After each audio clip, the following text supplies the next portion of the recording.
الحمد لله الذي كفى وسلام على عباده الذين اصطفى وعلى آله وصحبه محمدا المصطفى أما بعد فأعوذ بالله من الشيطان الرجيم بسم الله الرحمن الرحيم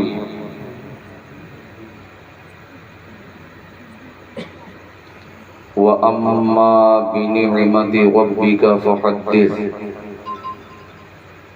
آمنت بالله صدق الله مولانا العلي العظيم وصدق على رسوله النبي الأمين المكين المبين المتين المعين الكريم ونحن ولا ذلك لمن الشاهدين والشاكرين والحمد لله رب العالمين بکارِ شیرانم غسنی یا رسول اللہ پریشانم پریشانم غسنی یا رسول اللہ شہاب کس نوازی کن طبیبہ چارہ سازی کن مریض درد عصیانم غسنی یا رسول اللہ غوث اعظم من بے سرو ساما مدد قبلہ دی مدد کعبہ ایمان مدد اشرف زمانہ زمانے مدد نما درہائے بستہ راز کلید کرم کشا الہی خیر گردانی بحق شاہ جیلانی مدد کن بہر مولائی معین الدین اجمیری قابل مبارکباد ہیں اراکین جلسہ قابل صد افتخار ہیں آپ سبھی مقدس سامعین و سامعات۔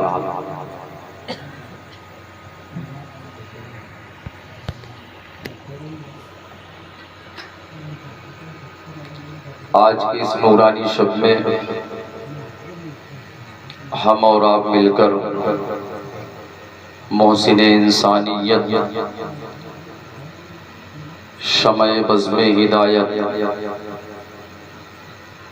صلی اللہ علیہ وسلم کی آمد کا ذکر خیر کر رہے ہیں۔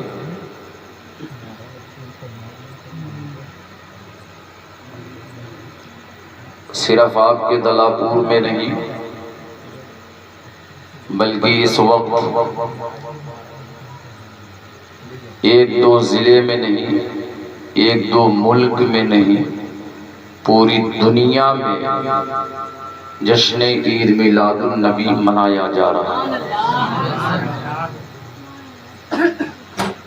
اور اس جشن پر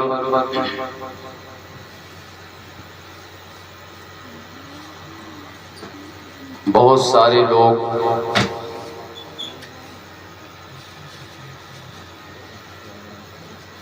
بہت ہی بے باکی کے ساتھ یہ کہہ دیتے ہیں کہ دلاپور کا مسلمان ہر سال حضور کی آمد پر 10-20 ہزار روپیہ یوں ہی خرچ کر دیتا ہے۔ ممہر کا مسلمان بھی اس میں آگے ہے، ارجن پور کا سنی سپاہی بھی اس میں آگے ہے۔ آخر یہ سارے لوگ اتنے پیسے خرچ کرتے ہیں تو میلاد النبی پر خوشی منانا لکھا کہاں ہے؟ میلاد النبی پر خوشی منانا لکھا کہاں ہے؟ چونکہ جب کوئی آپ سے سوال کرے گا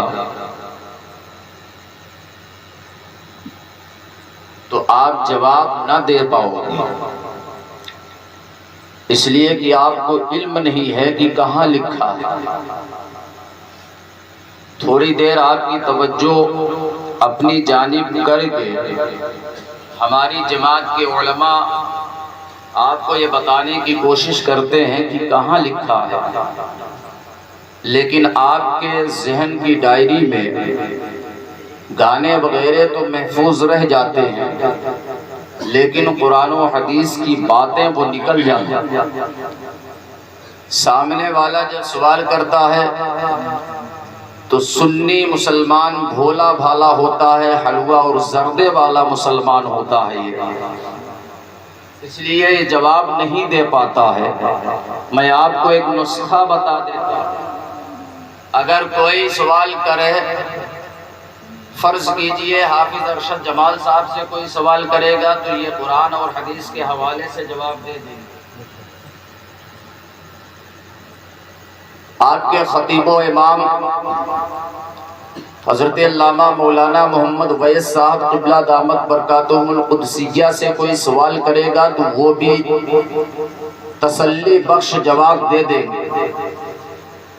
لیکن اگر آپ سے کوئی سوال کیا تو ہو سکتا ہے آپ کے پاس کوئی جواب نہ ہو، تو شیر علی آصفی ایک آسان سا جواب بتاتا ہے۔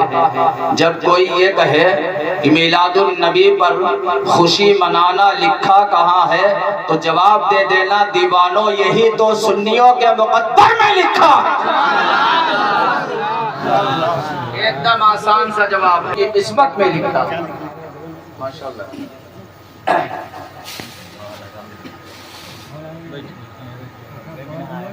دیکھیے گل پوشی ہو رہی ہے، دیکھیے آج میں تقریر کرنے کے لیے حاضر نہیں ہوں۔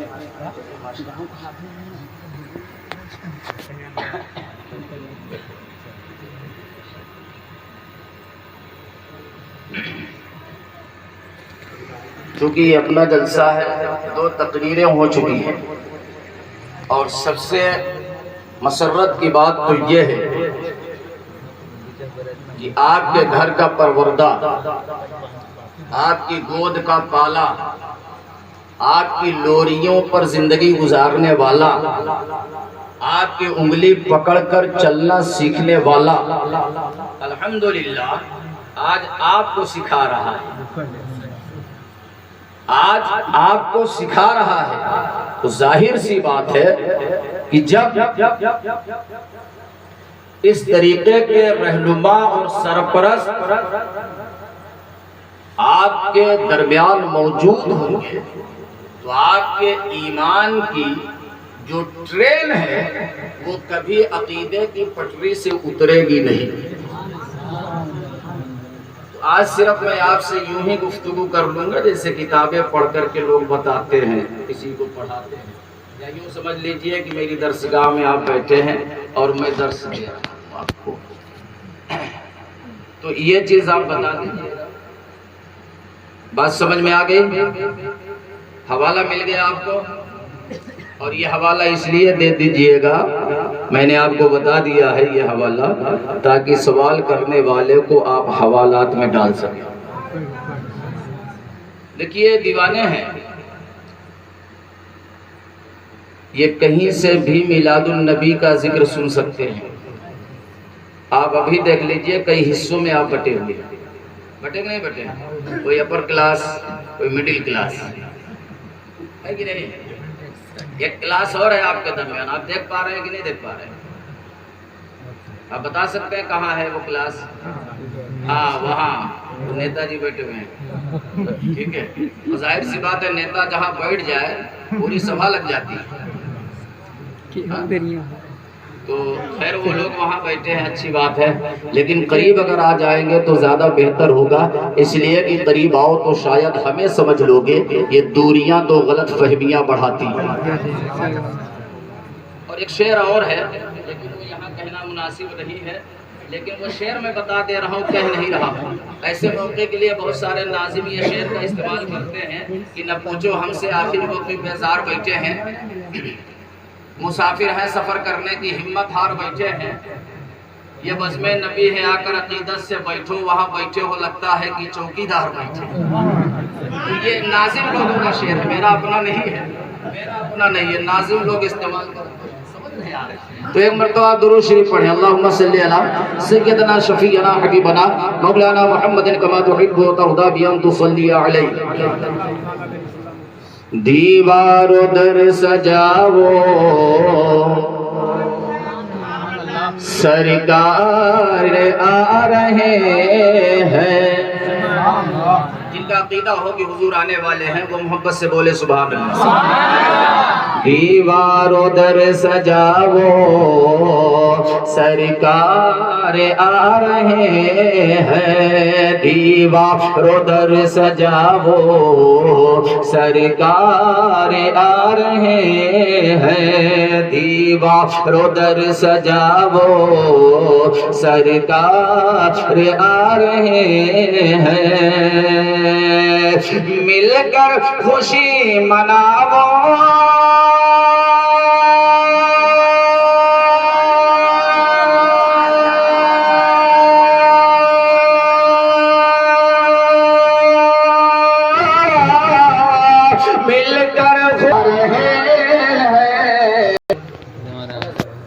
مکانوں کو سجا دیتے ہو جھنڈوں سے مسجدوں کو سجا دیتے ہو جھنڈوں سے چوراہوں کو سجا دیتے ہو جھنڈوں سے راہوں کو سجا دیتے ہو جھنڈوں سے تو یہ جھنڈے لگانا بھی تو کسی کی سنت ہے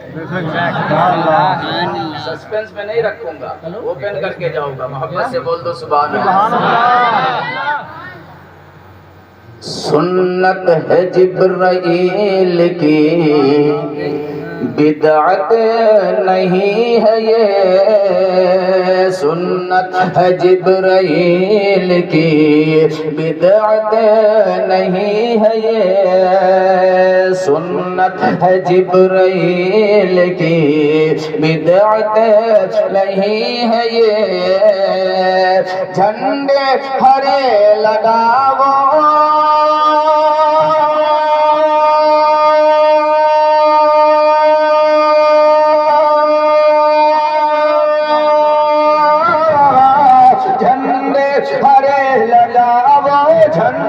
ہرے لگاؤ سرکار آ رہے حلیمہ کے کان میں یہ بولے فرشت دائے جشن نبی مناؤ سرکار آ رہے ہیں نعت نبی سناؤ سرکار آ رہے ہیں نعرہ نبی کا لگاؤ سرکار آ رہے ہیں شعر آخر ملاحظہ فرمائے تاریخ کی روشنی اس واقعہ کی ترجمانی ہے جب میرے آقا علیہ السلام غار ثور میں تشریف فرما تھے تو اس غار میں زمانے سے ایک سانپ بیٹھا ہوا تھا وہ صرف دیدار مصطفیٰ کی غرض سے بیٹھا ہوا تھا حضور کے جانے سے پہلے حضرت صدیق اکبر یار غار تشریف لے کے غار کو صاف فرمایا جتنے بھی سوراخ تھے سارے سوراخوں کو بند کر دیا ایک سوراخ باقی رہ جاتا ہے میرے صدیق اس سوراخ میں اپنے پیر کے انگوٹھے کو لگا دیتے اور اتفاق دیکھیے خدا کی مرضی وہ سانپ اسی سوراخ میں بیٹھا ہوا تھا جب میرے مصطفیٰ تشریف لائے اور زانگے ابو بکر پر سر رکھ کر آرام فرمانے لگے تو خوشبوئے نبی جب غار پر پھیلی تو ادھر سانپ بے قرار ہو گیا دیدار مصطفیٰ کے لیے سانپ بے قرار ہوا دیدار نبی کے لیے لاکھ کوشش کے باوجود اسے موقع نہ مل سکا کہ وہ باہر نکل کر مصطفیٰ کا دیدار کر لے وہ باہر نکل کر کے نبی آخر الزماں کے دیدار سے مشرف ہو جائے اس کی نظریں ترس رہی تھی اللہ اکبر اچانک جب وہ بے چین و بے قرار ہوا عشق تڑپا تو سارے سوراخوں کا چکر لگا کر وہ اس سوراخ کے قریب آیا جس سوراخ پہ حضرت ابو بکر نے اپنے انگوٹھے کو رکھا تھا جس سوراخ کی طرف جاتا تھا وہ سخت ہوتا تھا، لیکن جب اس سوراخ کے قریب آیا اور چاہا کہ باہر نکلوں، اس کو محسوس یہ ہوا کہ اس سوراخ میں جو چیز لگی ہوئی ہے وہ نرم ہے، وہ ملائم ہے، اور ادھر صدیق اکبر کو بھی اس بات کا احساس ہوتا ہے کہ شاید میں جس سوراخ میں انگوٹھا لگا رکھا ہوں اس سوراخ میں کوئی موذی جانور بیٹھا ہوا ہے، اس لیے کہ اس کے جسم کی حرارت میرے انگوٹھوں میں محسوس ہو رہی ہے۔ حضرت صدیق اکبر یہ سمجھ جاتے ہیں کہ کہیں اگر میں انگوٹھا ہٹایا تو وہ جانور نکلے گا اور حملہ کر دیا تو میرے نبی کو تکلیف پہنچ جائے گی۔ ادھر ایک عاشق ہے جسے ابو بکر کہا جاتا ہے، ادھر دوسرا عاشق ہے جسے سانپ کہا جاتا ہے۔ اب عشق کی لڑائی چھڑ جاتی ہے، عشق کی جنگ چالو ہو جاتی ہے، عشق کی جنگ جاری ہو جاتی ہے۔ ادھر سانپ بھی بہت بڑا عاشق تھا، ادھر ابو بکر بھی سب سے بڑے عاشق ہیں۔ یہ دونوں عشق کی جنگ ہو رہی ہے، دونوں عاشقوں کی جنگ ہو رہی ہے۔ ایک یہ چاہتا ہے ہم نکلنے نہ دیں گے، دوسرا یہ چاہتا ہے ہم نکل کر دیدار مصطفیٰ کریں گے۔ حضرت ابو بکر نے اپنے انگوٹھے سے سوراخ کو بند کر رکھا تھا، سائے نے چاہا کہ میں نکل کر دیدار مصطفیٰ کا موقع نہیں ملتا ہے، اچانک سانپ ہٹ گئے، لگائے رہے، یہ بھی عاشق وہ بھی عاشق۔ اب دیکھیے کس عاشق کی جیت ہوتی ہے، نہیں ہٹائے، پیر کے انگوٹھے سے وہ زہر چڑھا، پیر سے ہوتا ہوا پورے جسم میں زہر پہنچ گیا۔ جب جسم میں زہر پہنچا تو بدن کانپنے لگا، اور یہ زہر کی تکلیف حضرت ابو بکر کی آنکھوں میں پہنچ گئی، وہ آنسو کے قطرے بن گئے، وہ آنسو کی موتی لڑی بنی، اور ایک قطرہ میرے حضور کے رخسار پر پہنچا۔ میرے حضور آنکھ کھولتے ہیں، اے ابو بکر تمہاری آنکھوں میں آنسو کیسے ہے؟ اللہ اکبر۔ یار غار کہتا ہے یا رسول اللہ میرے پیر کے انگوٹھے میں سانپ نے ڈس لیا ہے اور وہ زہر پورا سرایت کر گیا ہے، پورے جسم میں زہر جا چکا ہے۔ اے ابو بکر تمہیں پیر ہٹا لینا چاہیے تھا۔ اے میرے آقا میں پیر کیسے ہٹاتا؟ اگر وہ جانور باہر نکلتا آپ کو تکلیف پہنچا دیتا۔ اے میرے آقا آپ کو تکلیف پہنچانا گوارا نہ ہوا، ابو بکر خود تکلیف میں پڑ گیا، یہ بہتر ہے۔ ابو بکر کی جان چلی جائے یا رسول اللہ یہ ٹھیک ہے، لیکن آپ کو آج آئے یہ ابو بکر کے عشق کو گوارا نہیں ہے۔ میرے رسول ارشاد فرماتے ہیں اے ابو بکر سنو، آج دو عاشقوں کی جنگ میں میرے اس عاشق کی جیت ہوئی ہے جسے یار غار کہا جاتا ہے۔ میرے نبی نے فرمایا اے ابو بکر انگوٹھا باہر کرو، صدیق اکبر انگوٹھا باہر کرتے ہیں، میرے نبی نے لعاب دہن لگایا، پورا زہر غائب ہو گیا۔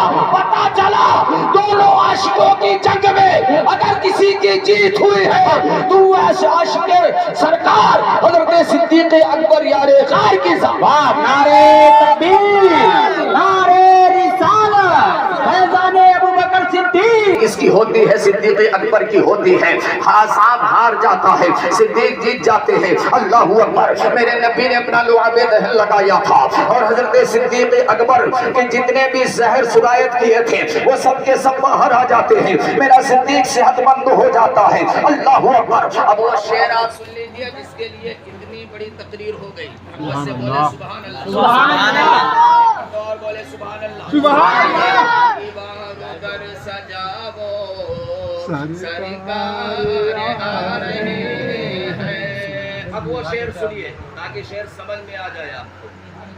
عاشق نے غار سور میں عاشق سے یہ کہا ہے،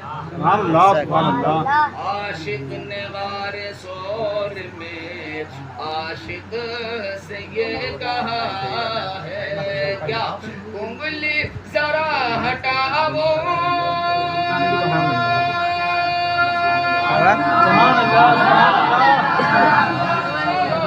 انگلی ذرا ہٹاؤ سرکار، میری نسل پاک میں ہے بچہ بچہ نور کا، میری نسل پاک میں ہے بچہ بچہ نور کا، تو ہے پہلے نور تیرا سب گھرانہ نور کا، اور اے رسائی احمد نوری کا فیض نور ہے۔ ہو گئی میری غزل پڑھ کر قصیدہ نور، ہو گئی میری غزل پڑھ کر یہ سب ہمارے مہمان ہیں، جتنے بھی آئے ہوئے ہیں یہ سب ہمارے مہمان ہیں۔ میں ان کے سامنے بہت چھوٹا ہوں، لیکن اب یہ ہے کہ چھوٹا ہو کر کے بڑا بننے کی کوشش کر رہا ہوں۔ اگر یہ دعا کر دیں گے تو انشاءاللہ بڑا بن سکتا ہوں، اور ورنہ آج کہیں مجھے اور ہونا چاہیے تھا، تو شاید آپ کے علم میں بھی بات ہوگی۔ جی مستقیم صاحب، جی ٹھیک ہے، تو وہ تاریخیں ادھر کروں، بہرحال وہ الگ بات ہے۔ درود شریف آپ پڑھیں، اللہم صلی اللہ سیدنا شفیعنا حبیبنا مولانا محمد وآلہ وسلم، صلاۃ و سلام علیک یا سیدی یا رسول اللہ صلی اللہ تعالی علیہ وآلہ وسلم۔ یہ آمد رسول کا جلسہ ہے۔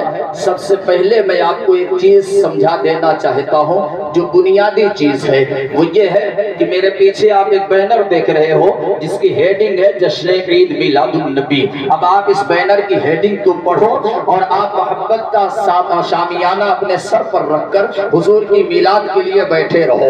جشن عید میلاد النبی، جشن کے معنی خوشی ہوتے ہیں اور عید کے معنی بھی خوشی ہوتے ہیں۔ یہاں دو دو خوشیاں ایک ساتھ موجود ہیں، جشن کے معنی بھی خوشی، عید کے معنی بھی خوشی، جشن کے معنی خوشی، عید کے معنی بھی خوشی، اور میلاد کے معنی پیدائش۔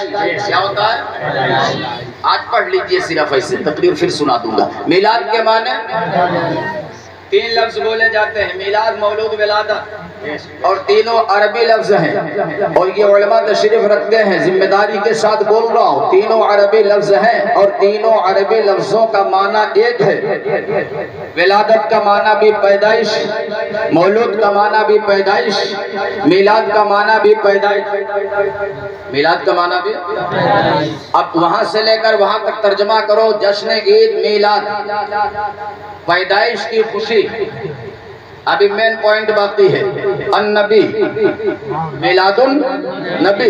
نبی کہتے ہیں غیب بتانے والے کو، نبی کہتے ہیں چھپی ہوئی چیز بتانے والے کو، نبی کہتے ہیں غیب بتانے والے کو۔ میرے پیچھے کون بیٹھا ہے مجھے نہیں معلوم، وہ پیچھے بیٹھنے والا میرے لیے غیب ہے۔ آپ کے پیچھے کون بیٹھا ہے آپ کو نہیں معلوم، آپ کے پیچھے بیٹھنے والا آپ کے لیے غیب ہے۔ پتہ چلا کہ اب ہم آگے جہاں تک دیکھ سکتے ہیں وہی کی خبر دے سکتے ہیں، آگے جہاں تک دیکھ سکتے ہیں وہی کی باتیں بتا سکتے ہیں، آگے جہاں تک دیکھ سکتے ہیں وہی کی چیزیں دیکھ سکتے ہیں، وہی کی چیزیں گن سکتے ہیں۔ اللہ اکبر۔ لیکن میرے نبی کی شان ملاحظہ فرماؤ، میرا نبی بیٹھا رہے پشچم کی طرف تو پورب بھی ویسے دیکھ رہا ہے جیسے پشچم کو دیکھتا ہے، آفاق بھی ویسے دیکھ رہا ہے جیسے پشچم کو دیکھتا ہے، دکن بھی ویسے دیکھ رہا ہے جیسے پشچم کو دیکھتا ہے۔ میرا نبی کمرے میں ہے تو باہر والے کو دیکھ رہا ہے، میرا نبی حجرے میں ہے تو میدان والے کو دیکھ رہا ہے، میرا نبی مسجد میں ہے تو باہر والے کو دیکھ رہا ہے، میرا نبی مدینے میں ہے تو مکہ والے کو دیکھ رہا ہے،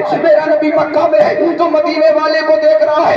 ایک جملہ دیتا ہوں، میرا نبی اس جہان میں ہے تو قبرستان والوں کو بھی دیکھ رہا ہے۔ کا مزہ لیتے ہیں، اتنی دولت ہی نہیں تیرے خزانے میں عزیز، اتنی دولت ہی نہیں تیرے خزانے میں عزیز، جتنی شبیر کے دیوانے لٹا دیتے ہیں، جتنی شبیر کے دیوانے۔ جیسے اوپر دیکھتا ہے ویسے نیچے دیکھتا ہے، جیسے دائیں دیکھتا ہے ویسے بائیں دیکھتا ہے، جیسے آگے دیکھتا ہے ویسے پیچھے دیکھتا ہے۔ بریلی کا امام پکار اٹھتا ہے، جس طرف اٹھ گئی اس نگاہ عنایت میں لاکھوں سلام۔ میرے نبی کا دیکھنا یہ ہے، میرے نبی کا چلنا یہ ہے۔ اللہ اکبر، ذرا دیکھو، جو چھپی ہوئی چیزوں کو بتا دے اسی کو نبی کہا جاتا ہے، جو غیب کی چیزوں کو بتا دے اسی کو نبی کہا جاتا ہے، جو غیب کی باتوں کو بتا دے اسی کو نبی کہا جاتا ہے۔ اللہ اکبر۔ اور اسی کا امتحان لینے کے لیے تو چچا ابو جہل آیا، مٹھی میں کنکر لے کر آیا، اے محمد اگر آپ واقعی نبی ہو تو بتاؤ میری مٹھی میں کیا ہے، میری مٹھی میں کیا ہے، میری مٹھی میں کیا ہے؟ کچھ تو نہیں ہے، آپ نے دیا ہی کہا ہے جو میری مٹھی میں کچھ ہے، میری مٹھی میں کیا ہے؟ اے محمد اگر آپ واقعی نبی ہو تو بتاؤ میری مٹھی میں کیا ہے، میری مٹھی میں کیا ہے، میری مٹھی میں کیا ہے؟ میرے حضور فرماتے ہیں اے ابو جہل میں بتاؤں تیری مٹھی میں کیا ہے، یا جو شے تیری مٹھی میں بند ہے وہ بتائے کہ میں کون ہوں؟ گھوم کر بول دو سبحان اللہ۔ اپنے نبی کی شان ملحظہ فرماؤ۔ میرے نبی شان فرماتے ہیں ابو جہل میں بتاؤں تیری مٹھی میں کیا ہے، یا جو بند ہے وہ بتائے میں کون ہوں؟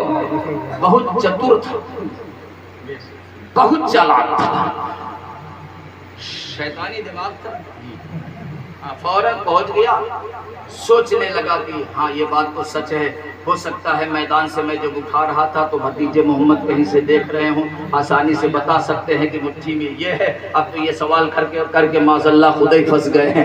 اب بتائیں، اب تو سوال اور کٹھن ہو گیا ہے، میں تو آسان سوال پوچھا تھا، اب تو اور سخت سوال ہو گیا ہے۔ ہاں محمد، ارے آپ مت بتاؤ کہ مٹھی میں کیا ہے، جو میری مٹھی میں ہے وہ بتائے کہ آپ کون ہو۔ میرے نبی نے انگلی کا اشارہ فرمایا تھا اور فرمایا اے ابو جہل اب اپنی مٹھی کو اپنے کانوں کے قریب لے جاؤ۔ ابو جہل جب اپنی بند مٹھی کو کان کے قریب لے جاتا ہے تو آواز آتی ہے اشہد ان لا الہ الا اللہ وحدہ لا شریک لہ واشہد ان محمدا عبدہ ورسولہ۔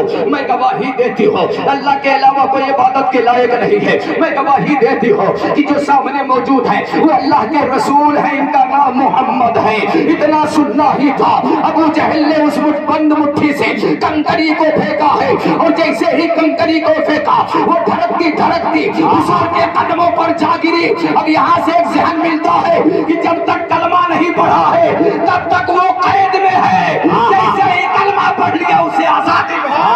نعرہ تکبیر، نعرہ جشن عید میلاد النبی۔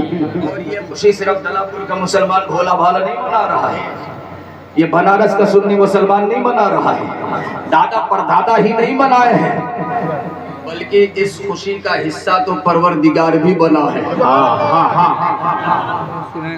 محبت سے بول دو سبحان اللہ۔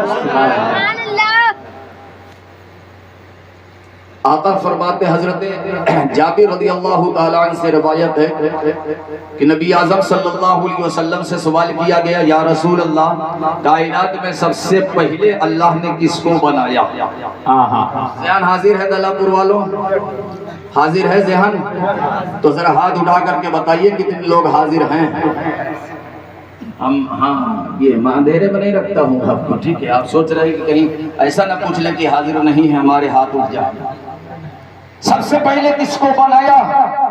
آقا فرماتے ہیں اول ما خلق اللہ نوری من نور اللہ، اللہ نے سب سے پہلے اپنے نور سے میرے نور کو بنایا۔ سبحان اللہ، پیار سے بولو، سب سے پہلے اپنے نور سے میرے نور کو بنایا۔ اور وہ نور کب بنا؟ جب کب بھی نہیں تھا تب بنا، جب تب بھی نہیں تھا تب بنا، جب کچھ بھی نہیں تھا تب بنا، جب زمین نہیں تھی تب بنا، جب زمان نہیں تھا تب بنا، جب آسمان نہیں تھا تب بنا، جب مکی نہیں تھی تب بنا، جب مکہ نہیں تھا تب بنا، جب دریا نہیں تھا تب بنا، جب سمندر نہیں تھا تب بنا، جب پانی نہیں تھا تب بنا، جب ہوا نہیں تھی تب بنا، جب فضا نہیں تھی تب بنا، جب شجر نہیں تھے تب بنا، جب حجر نہیں تھے تب بنا، جب بشر نہیں تھے تب بنا۔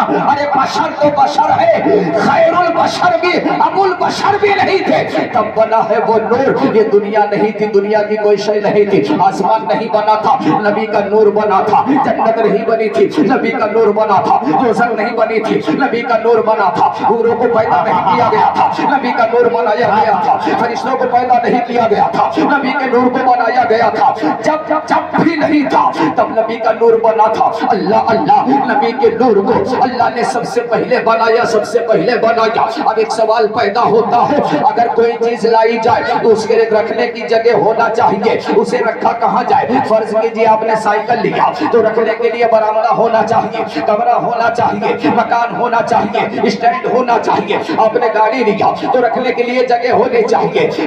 نبی کے نور کو اللہ نے اپنے نور سے بنایا تو وہ نور رکھا کہاں گیا؟ جب زمین نہیں تھی، آسمان نہیں تھا، جنت نہیں تھی، دوزخ نہیں تھا، ملک نہیں تھا، فلک نہیں تھے، غیبان نہیں تھے، جب کچھ بھی نہیں تھا تو اس نور کو اللہ نے بنا کر رکھا کہا۔ ایک جواب سنو، میں غربندہ ہونے کے ناطے سے رب کی بارگاہ میں سوال کرتا ہوں، اے میرے مولا، اگر اپنے نور سے اپنے نبی کے نور کو سب سے پہلے تو نے بنایا تو جب کچھ بھی نہیں تھا سوائے تیرے تو اس اس نور کو رکھا کہاں گیا؟